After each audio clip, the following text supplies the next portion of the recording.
Hello everyone, welcome back to my channel. आज का हमारा टॉपिक है law of diminishing marginal utility और ये बहुत ही इंपॉर्टेंट टॉपिक है, एग्जाम में आने वाला टॉपिक है। चलिए जी इसे स्टार्ट करते हैं।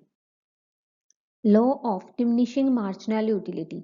डिमिनिशिंग का मतलब होता है डिक्रीज हो जाना, कम हो जाना। मार्जिनल का मतलब होता है एडिशनल और यूटिलिटी का मतलब होता है सेटिस्फैक्शन।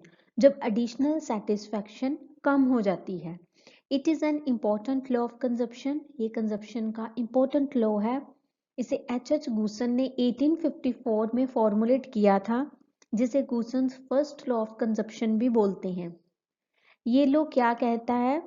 ये लो कहता है कि जैसे जैसे एक कंज्यूमर किसी एक गुड को कंज्यूम करता जाता है, वैसे वैसे उस गुड से मिलने वाली एडिशनल सेटिस्फैक्शन कम होती जाती है। जैसे कि फॉर एग्जांपल आप पिज़्ज़ा खा रहे हो, उसका एक स्लाइस जब आपने खाया तो आपको बहुत ही ज़्यादा सेटिस्फैक्शन मिली। जब आपने दूसरा खाया तो उसको हम एडिशनल बोलेंगे। एडिशनल आपने स्लाइस लिया, उससे मिलने वाली सेटिस्फैक्शन को भी एडिशनल सेटिस्फैक्शन बोलेंगे। सिर्फ जो सेकंड वाला स्लाइस है उसी से मिलने वाली जो सेटिस्फैक्शन उसको एडिशनल सेटिस्फैक्शन बोलेंगे। और जो वो उससे मिली आपको सेटिस्फैक्शन वो पहले से कम हुई।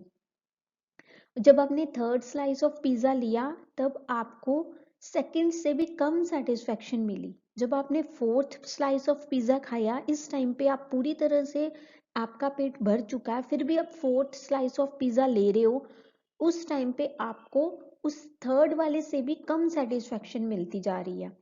इस तरह से जैसे जैसे आप पिज़्ज़ा के यूनिट्स बढ़ाते जा रहे हो, वैसे वैसे एडिशनल खाने से एडिशनल सेटिस्फैक्शन भी आपको कम होती जाती है। एक्स्ट्रा पिज़्ज़ा के स्लाइस से मिलने वाली एक्स्ट्रा एडिशनल सेटिस्फैक्शन आपकी कम होती जाती है। इसे ही बोलते हैं law of diminishing marginal utility. जो मार्जिनल यूटिलिटी है आपकी, जो पिज़्ज़ा से मिल रही है एडिशनल यूटिलिटी, एडिशनल सेटिस्फैक्शन, वो कम होती जाती है।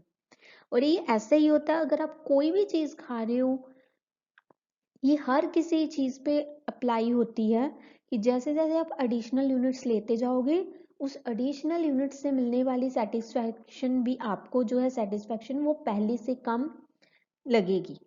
पहले से कम लगेगी जो पहले आप खा चुके हो, जितनी भी चीज़ें, जितना भी स्लाइस आप पहले खा चुके हो, जितनी यूनिट्स आप पहले ले चुके हो। So law of diminishing marginal utility states that as consumer consumes more and more units of a commodity continuously, the marginal utility from each additional unit goes on diminishing, while consumption of other things remain constant. अगर आप कुछ और भी खा रहे हो साथ में, वो डिफरेंट कॉमोडिटी होगी, उस कॉमोडिटी का कंजप्शन का पिज़्ज़ा पर कोई इफेक्ट नहीं पड़ेगा।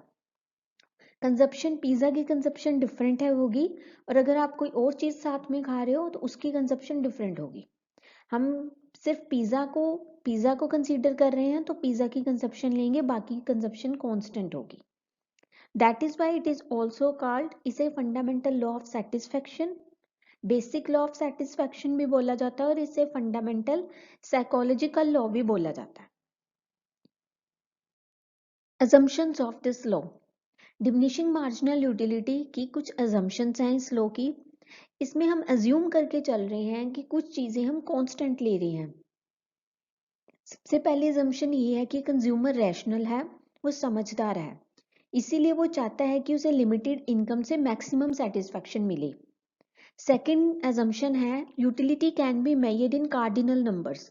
जो सेटिस्फैक्शन है उसे हम मेजर कर सकते हैं कार्डिनल नंबर्स में। कार्डिनल नंबर्स कौन से होते हैं? 1 2 3 4 5 6। ऐसे नंबर्स में हम अपनी सेटिस्फैक्शन को मेजर कर सकते हैं, अपनी सेटिस्फैक्शन को इस तरह से लेवल दे सकते हैं इस नंबर से। Consumption should be continuous, consumption लगातार रहेगी, रुकेगी नहीं बीच में। जैसे आपने आज अभी कुछ खाया है, फिर 4 घंटे बाद कुछ खा रहे हो, या आधे घंटे बाद खाया है, तो इतना गैप भी नहीं चलेगा, आधे घंटे का, 15 मिनट का भी नहीं चलेगा, कॉन्टिन्यूस कंजप्शन होगा। जो चीज़ आप खा रहे हो उसे खत्म करोगे, दूसरी लोगे, जब आपकी कंजप्शन रुक गई तो मीन्स उसके बाद फिर हम उसी कंजप्शन को कंसीडर करेंगे, उसी पे ही law of diminishing marginal utility देखेंगे। There is an independent utility, जो भी आपकी सेटिस्फैक्शन होगी वो इंडिपेंडेंट होगी। It means utility derived from any other commodities has no effect on it.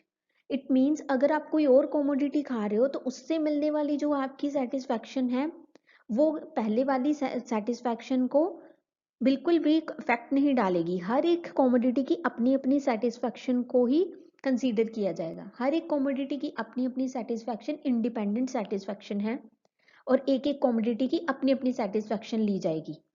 Marginal utility of money is constant. Generally जो money की additional satisfaction है, मार्जिनल यूटिलिटी है, वो कम ही रहती है। हमें अगर मनी जितना ज़्यादा मिल जाए उतना हमारे लिए कम ही है। हम उसे कभी नहीं कहेंगे कि ये ज़्यादा है। मनी हमारे पास जितनी ज़्यादा आती जाए हम कम ही बोलेंगे। इसीलिए इसे यहाँ पे कांस्टेंट माना जा रहा है। अजम्पशन में हम इसे कांस्टेंट ले रहे हैं क्योंकि रियलिटी में हम कभी भी इससे संतुष्ट नहीं होते। इट इज द यानी कि सेटिस्फाई नहीं होते। Now sixth assumption is it is the assumed that taste and fashion remains constant. जो कंज्यूमर का टेस्ट है, प्रेफरेंस है, जो उसकी चॉइस है किसी भी कॉमोडिटी के रिगार्डिंग, जैसे किसी को पिज़्ज़ा पसंद है तो उसकी टेस्ट अगर बदल गया, अगर उसकी चॉइस बदल गई तो वो अब कोई बर्गर खाने जा रहा है तो इस तरह से नहीं चलेगा। अगर वो पिज़्ज़ा अगर फिर उसकी हम डिमिनिशिंग मार्जिनल यूटिलिटी को हम नहीं करेंगे, ये उस पर अप्लाई नहीं होगा। अगर तो वो खा रहा है पिज़्ज़ा खा रहा है तो फिर पिज़्ज़ा पे ही डिमिनिशिंग मार्जिनल यूटिलिटी को चेक किया जाएगा। अगर तो वो साथ में बर्गर भी खा रहा तो वो उस पर नहीं होगा। ऐसे बर्गर का अलग से इंडिपेंडेंट सेटिस्फैक्शन मेजर होगी और पिज़्ज़ा की अलग से। इसी तरह से फैशन में भी कोई चेंज नहीं आ रहा, वो भी कांस्टेंट है। Then seventh point is there will be no change in income and price. Consumer की इनकम में कोई चेंज नहीं आएगा, किसी कॉमोडिटी की कोई प्राइस में चेंज नहीं आएगा, वो भी कांस्टेंट रहेगी। किसी रिलेटेड कॉमोडिटी में किसी कॉमोडिटी के सब्स्टिट्यूट में चेंज नहीं आएगा। जैसे अगर आप पिज़्ज़ा ले रहे हो तो उसके जैसे अगर खाने वाली कोई और चीज़ें ले रहे हो तो उसमें बिल्कुल चेंज नहीं आएगा, उसके प्राइस में बिल्कुल चेंज नहीं आएगा। आप टी ले रहे हो तो कॉफ़ी के प्राइस में ये रिलेटेड ये सब्स्टिट्यूट कोई और कॉमोडिटी में भी प्राइस में चेंज नहीं आएगा। Perfect knowledge of the consumer, ये हम मानकर चल रहे हैं असम्पशन में कि कंज्यूमर को पूरी तरह से परफेक्ट नॉलेज है, उसे पता है कि मार्केट में क्या प्राइस चल रहा है, मेरी क्या इनकम है, मुझे कैसे लिमिटेड इनकम से ज़्यादा सेटिस्फेक्शन मिलेगी। यहाँ पे हम कप ऑफ आइसक्रीम ले रहे हैं, टोटल यूटिलिटी ले रहे हैं और मार्जिनल यूटिलिटी। जैसे जैसे आप कप ऑफ आइसक्रीम बढ़ाते जा रहे हो, खाते जा रहे हो, वैसे वैसे आपको बहुत अच्छा लगता जा रहा है। फर्स्ट कप ऑफ आइसक्रीम से आपको 20 यूटिल्स मिले, आपकी सेटिस्फेक्शन टोटल सेटिस्फेक्शन आपको 20 मिली। TU is the total satisfaction. Second cup of ice cream भी आपने लिया, आपको बहुत अच्छा लगा, आपने 35 उसे यूटिल्स दिए। फिर थर्ड पे भी आपको और अच्छा लग रहा है, फोर्थ पे भी आपको बहुत अच्छा लग रहा है, फिफ्थ में आप पूरी तरह से आपका उस आइसक्रीम से मन भर चुका है, आपका पेट भर चुका है, इसलिए इसमें कोई चेंज नहीं आया इस सेटिस्फेक्शन में। जितनी आपको फोर्थ कप ऑफ आइसक्रीम से मिली वैसे ही आपको फिफ्थ कप ऑफ आइसक्रीम से मिली। Now you are taking the sixth cup of ice cream, यहाँ आपकी टोटल सेटिस्फेक्शन कम हो गई है क्योंकि ये आपको नेगेटिव इफेक्ट डाल रही है। अभी आपको जो अच्छा लग रहा था अब आपको अच्छा ही नहीं लग रहा, या तो आपका पेट भर गया है और आपको अच्छा फील नहीं हो रहा, आपको हेडेक होना शुरू हो गया है या वॉमिटिंग फील हो रही है, तो सिक्स्थ कप ऑफ आइसक्रीम आप ले ही नहीं पा रहे हो, आप बिल्कुल भी नहीं खा पा रहे हो, इसीलिए ये टोटल सेटिस्फेक्शन को कम कर दिया गया है, इसमें नेगेटिव इफेक्ट है। अब ये तो हो गया था टोटल सेटिस्फेक्शन। अब एडिशनल से कितनी मिली वो अलग से निकलेगी। आपने फर्स्ट कप ऑफ आइसक्रीम खाया, उससे आपको 20 टोटल सेटिस्फेक्शन मिली, एडिशनल भी आपको 20 ही मिली क्योंकि इससे पहले आपने कुछ नहीं खाया था। 20 से पहले कुछ नहीं खाया, 20 minus 0 equal to 20। Then second cup of ice cream जब आपने खाया तो एडिशनल कितना लिया, एक ही एडिशनल कप ऑफ लिया आइसक्रीम का। देन एडिशनल सिर्फ एडिशनल से 15 मिली। अगर हम देखें तो आपने जब 2 कप ऑफ आइसक्रीम खाए तो उसमें ये 35 मिली, यानी कि दोनों कप से टोटल 35 मिली, लेकिन सिर्फ दूसरे वाले से जो एडिशनल खाया उससे सिर्फ 15 मिली। इसी तरह से जब तीसरा आपने एडिशनल खाया उससे 10, फिर फोर्थ जब एडिशनल लिया फिर 5, कैसे देखो कम होती जा रही है।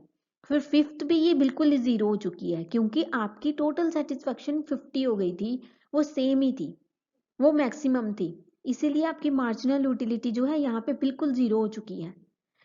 यहाँ पे एडिशनल से आपको कुछ नहीं मिला, बिल्कुल ज़ीरो सेटिस्फेक्शन है। Then sixth cup of ice cream से आपको नेगेटिव मार्जिनल यूटिलिटी मिली है, जो एडिशनल यूटिलिटी है वो नेगेटिव मिली है।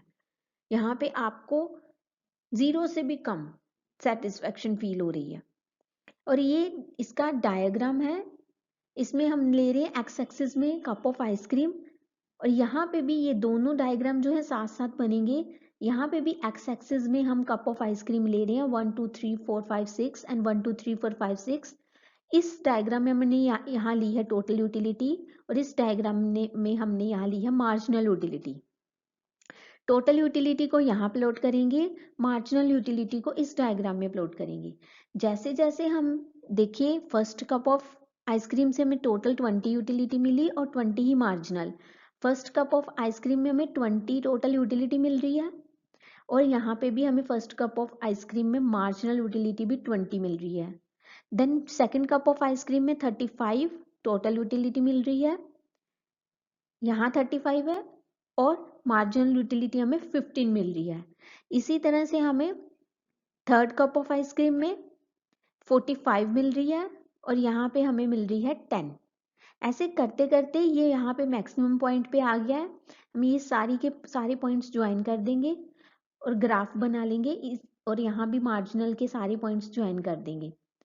जब जब जैसे जैसे कंजप्शन बढ़ रही है वैसे वैसे टोटल यूटिलिटी भी बढ़ रही है, लेकिन डिमिनिशिंग रेट में बढ़ रही है, और तब तब मार्जिनल यूटिलिटी हमारी कम होती जा रही है। और जब ही टोटल यूटिलिटी टोटल सेटिस्फैक्शन हम बिल्कुल मैक्सिमम हो जाती है, तब हमारी मार्जिनल एडिशनल यूटिलिटी बिल्कुल ज़ीरो हो जाती है। जैसे ही टोटल यूटिलिटी डिक्रीज हुई वैसे मार्जिनल यूटिलिटी नेगेटिव हो गई है। इस पॉइंट को बोलेंगे ज़ीरो मार्जिनल यूटिलिटी, यानी कि पॉइंट ऑफ सैचुरेशन।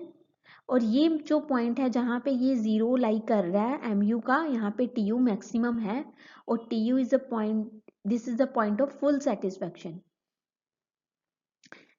तो इस लॉ में क्या बताया गया है, जैसे जैसे कंज्यूमर अपनी कंजप्शन को बढ़ाता है वैसे वैसे उससे मिलने वाली जो एडिशनल जो सेटिस्फैक्शन है वो कम होती जा रही है। 20 15 10 5 कम होती जा रही है, और किसी एक टाइम पे वो ज़ीरो भी हो जाती है और इवन नेगेटिव भी हो जाती है। यही है law of diminishing marginal utility. Marginal utility जो है डिमिनिशिंग होती जा रही है। कैसे, वो क्यों कम होती जा रही है? क्योंकि हम जब भी कुछ खाते हैं उससे एक्स्ट्रा जब ले रहे हैं, एक्स्ट्रा यूनिट से मिलने वाली एक्स्ट्रा सेटिस्फैक्शन हमेशा कम ही होती जाएगी, और कोई एक ऐसा टाइम आता है जहाँ पे वो बिल्कुल ज़ीरो हो जाती है, फिर नेगेटिव भी हो जाती है। जब हम टोटल यूटिलिटी और मार्जिनल यूटिलिटी का रिलेशन करते हैं, तब भी हमें ये ऐसे ही शेड्यूल और ऐसा ही डायग्राम जो है बनाना होता है। ये डायग्राम और शेड्यूल हमें टोटल यूटिलिटी और मार्जिनल यूटिलिटी के बीच में रिलेशन भी बताता है, और यही डायग्राम हमें डिमिनिशिंग मार्जिनल यूटिलिटी के बारे में भी बताता है, ये शेड्यूल और डायग्राम।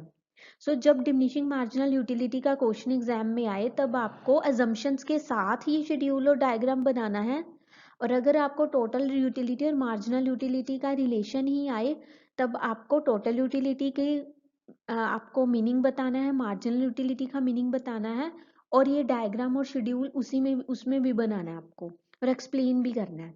लेकिन वहाँ अजम्पशंस नहीं आएंगी, लेकिन लॉ में अजम्पशंस ज़रूर आएंगी।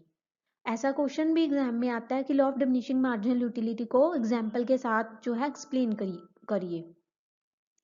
चलिए हम इसे इसकी एक्सप्लेनेशन पढ़ लेते हैं। टोटल यूटिलिटी जब बढ़ती है वो डिक्रीजिंग रेट में बढ़ रही है, यानी स्लो स्पीड में बढ़ रही है, और तब मार्जिनल यूटिलिटी गिर रही है, मार्जिनल यूटिलिटी कम होती जा रही है। और जब टोटल यूटिलिटी मैक्सिमम हो गई है, देखिए मार्जिनल यूटिलिटी ज़ीरो हो गई है, और जब टोटल यूटिलिटी डिक्रीज होनी स्टार्ट हो गई है तब मार्जिनल यूटिलिटी नेगेटिव हो गई है। अगर इसकी एग्जाम्पल ली जाए तो आपको एग्जाम्पल के साथ एक्सप्लेन करना है, तो आप इस तरह से करेंगे। When we are taking the first cup of ice cream, our total utility is 20 and our marginal utility is also 20. And when we are taking the second cup of ice cream, our total utility is 35 and our marginal utilities goes on decreasing. ये decreasing में जा रहा है। Third cup of ice cream लेने से आपको जो है सेकंड से भी कम सेटिस्फैक्शन मिल रही है। जब आप सेकंड ले रहे थे तब आपको फर्स्ट से कम सेटिस्फैक्शन मिल रही थी, you are getting less satisfaction than the previous one. And जब थर्ड ले रहे हो तब आपको सेकंड से भी कम मिल रही है और आपको वेरी लिटिल सेटिस्फैक्शन जो है मिलनी शुरू हो गई है। अब जैसे सेटिस्फैक्शन डिक्रीज हो गई इस पॉइंट पे। And when you are taking the fourth cup of ice cream your satisfaction level is very little, and when you are taking the fifth cup of ice cream your satisfaction level is 0, and after taking sixth cup of ice cream your marginal utility goes on negative। इसमें कोई भी आपको extra satisfaction नहीं मिली, ये बिल्कुल zero पे negative में चला गया, सॉरी नेगेटिव में चला गया। इसमें आपको कंफर्टेबल भी नहीं फील हो रहा। ओके, इस तरह से एग्जाम्पल में आपको एग्जाम्पल जो है आपको एक्सप्लेन, आप एग्जाम्पल के साथ इसे एक्सप्लेन करोगे। आई होप आपको अच्छे से समझ आया होगा ये टॉपिक। अगर कोई डाउट है तो कमेंट में बता देना, मैं वहाँ भी आपको रिप्लाई कर दूंगी। Thank you so much for watching my video and मिलते हैं नेक्स्ट वीडियो में। Till then take care.